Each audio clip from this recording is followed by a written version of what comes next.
I believe in kingdom come, and all the colors will bleed into one, bleed into one. Modul 1 pengukuran kualitas air. Parameter fisika. Di parameter fisika, hal yang pertama kita lakukan adalah mengukur suhu menggunakan termometer. Dengan cara termometer kita masukkan ke dalam air hingga air rasanya naik. Setelah air rasa naik, kita dapat angkat kembali termometer yang telah kita celupkan dan kita dapat menentukan berapa suhu dari perairan tersebut. Kecerahan. Baiklah, selanjutnya di sini saya akan mengukur sebuah kecerahan dalam air dengan alat yang bernama CCDIS. Step pertama yang kita lakukan adalah mencelupkan CCDIS ke dalam air yang ingin kita ukur sebuah kecerahannya. Kita masukkan CCDIS ke dalam air hingga tak terlihat.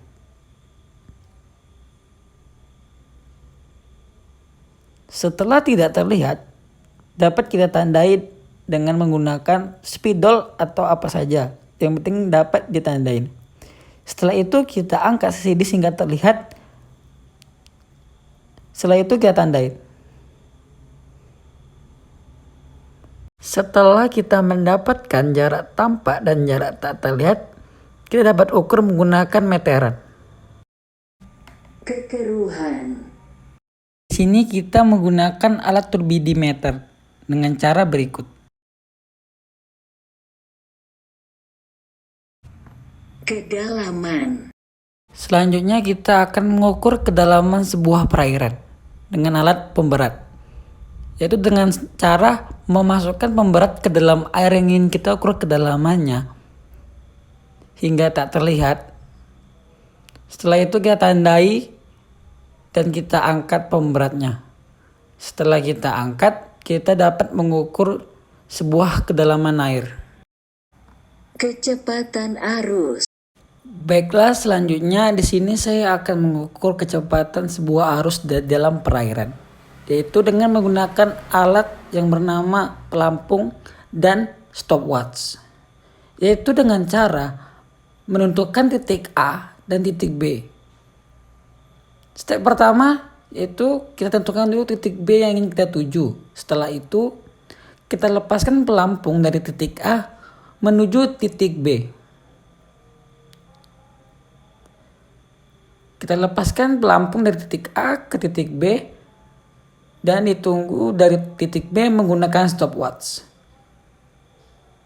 Setelah sudah mendapatkan berapa kecepatan dari sebuah suhu tersebut dan kita dapat menentukan kecepatan arus menggunakan rumus jarak tempuh per waktu dikali 1,25. Parameter kimia. pH. Selanjutnya di parameter kimia kita mengukur pH, yaitu menggunakan kertas lakmus dan pH indikator. Step pertama yaitu kita celupkan kertas lakmus ke dalam sebuah perairan. Setelah itu kita kibas-kibaskan kertas lakmusnya. Setelah kita kibas-kibaskan, kita cocokkan dengan indikator pH. Oksigen terlarut. Selanjutnya, oksigen terlarut. Di sini saya akan mengambil air sampel menggunakan botol BOD tanpa gelembung udara, yaitu dengan cara menutup botol BOD saat masih di dalam air agar udara tidak masuk ke dalam botol sehingga tidak terjadi bubbling. Setelah itu, tambahkan 2 ml larutan MnSO4.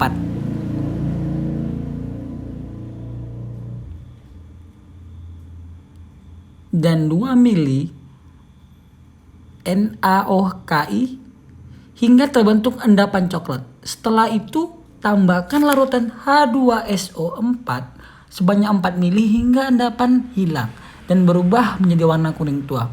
Lalu pindahkan larutan ke dalam Erlenmeyer sebanyak 50 ml Selanjutnya, tritasi dengan menggunakan buret yang telah berisi Na2-silaf hingga berubah menjadi bening atau jernih. Karbon dioksida. Selanjutnya yaitu karbon dioksida. Di sini saya akan mengambil air sampel dengan menggunakan Erlenmeyer dengan hati-hati sedapat mungkin dan mengurangi pengaruh aerasi.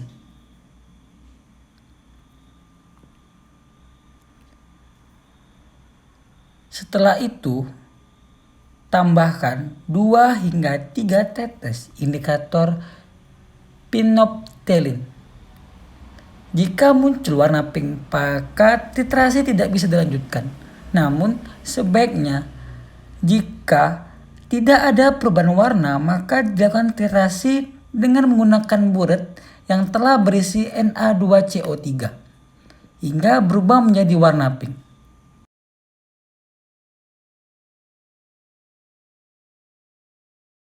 Modul 2 plankton dan perifiton. Plankton. Baiklah, selanjutnya kita akan melakukan penyaringan sampel plankton.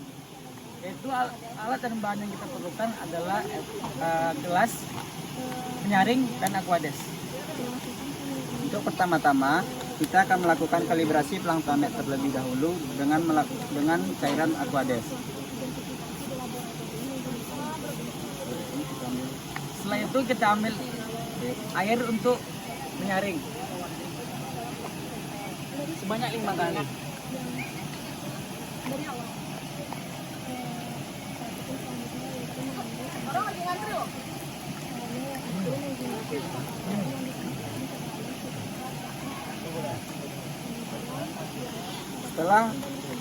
Setelah air yang kita dapat kita saring, selanjutnya kami akan melakukan pengambilan sampel pada plankton. Alat-alat dan bahan yang akan kita perlukan yaitu ada sampel plankton, botol sampel, dan lugol. Pertama-tama kita akan memasukkan sampel plankton yang telah kita saring tadi ke dalam botol sampel.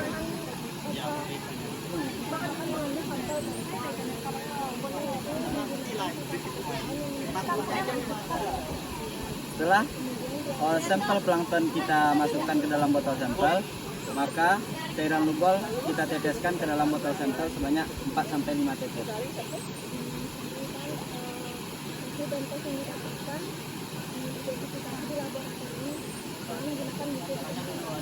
Ada semua ini kan? Aku belum yang itu, aku belum. Setelah botol sampel kita tetesi dengan cairan lugol, maka sampel plankton kita bawa ke laboratorium untuk pengamatan lebih lanjut. Kami akan melakukan pengambilan sampel perifiton pada sampel kayu. Pengambilan sampel perifiton ini yaitu dengan cara pengikiran kayu sampel menggunakan sikat. Sebelum kita masuk ke dalam pengikiran kayu, sebelumnya kita harus mengetahui alat-alat yang ingin kita pakaikan. Yaitu yang pertama ada cairan Aquades. sorong, ada botol sampel, sikat, dan Cairan lugol. Pertama-tama kita mengambil kayu sampel terlebih dahulu.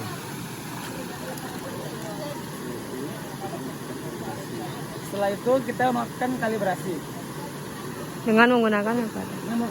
dengan menggunakan aquades yang kita semprotkan.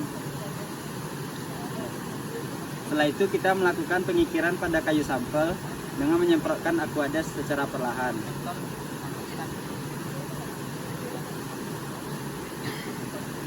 Penyemprotan ini dilakukan agar perifiton yang menempel di kayu sampel dapat masuk ke botol sampel.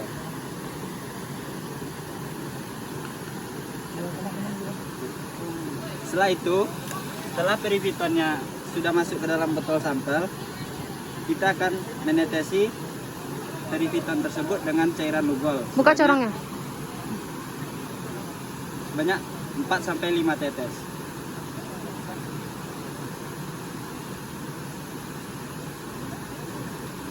Baiklah, setelah kita melaksanakan pengambilan sampel perifiton, maka sampel perifiton ini akan kita bawa ke lab untuk dilakukan pengamatan dengan mikroskop. Modul 3 bentos dan nekton. Selanjutnya yaitu bentos. Di sini kami akan mengambil sampel bentos dengan cara menyodokkan pipa paralon ke dasar air untuk mencari bentos. Setelah mendapatkan sampel bentos, kita masukkan ke plastik sampel. Setelah sudah dimasukkan ke dalam plastik sampel, kita melakukan penyaringan, yaitu dengan cara memasukkan plastik sampel yang berisi bentos lalu disaring menggunakan jaring atau penyaring. Setelah kita mendapatkan sampel bentos, lalu kita bawa ke laboratorium untuk diidentifikasi sampel bentosnya. Selanjutnya di sini saya akan mengambil sampel nekton, yaitu dengan cara menjaring nekton di dalam air. Setelah kita mendapatkan nekton, kita bawa ke laboratorium untuk diidentifikasi jenis nekton yang telah kita dapatkan. Modul 4 struktur komunitas riparian. Selanjutnya yaitu struktur komunitas riparian. Di sini saya akan melakukan metode kuadran, yaitu dengan menggunakan peta kuadran 1 kali 1 meter. Setelah kita mendapatkan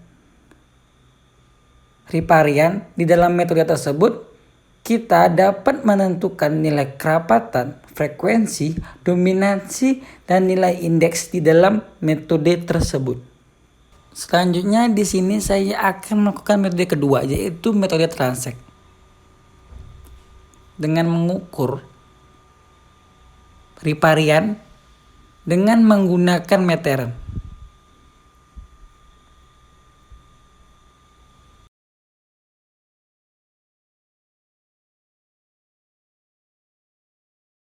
Setelah menggunakan meteran, kita menggunakan tali untuk mengukur riparian.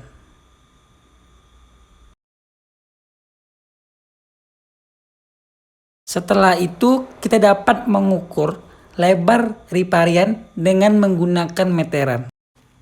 Modul 5 biomasa mangrove.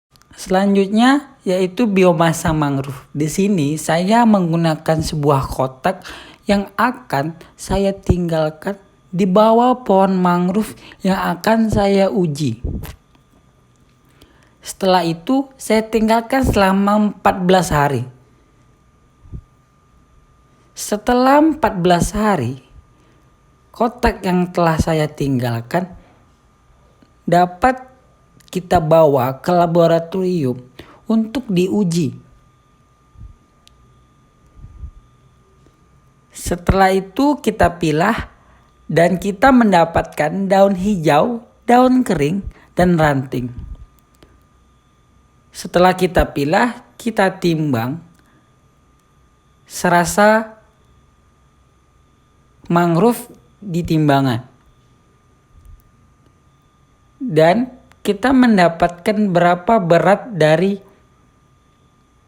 riparian yang kita dapatkan dari pohon mangrove.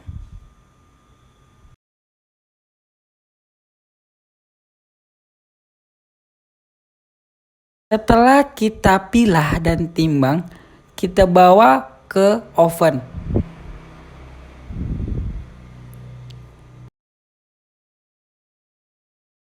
Terima kasih sudah menonton tugas praktikum ekologi perairan. Saya Adib Nasih Jalal 2004 135879 jurusan manajemen sumber daya perairan, pamit undur diri.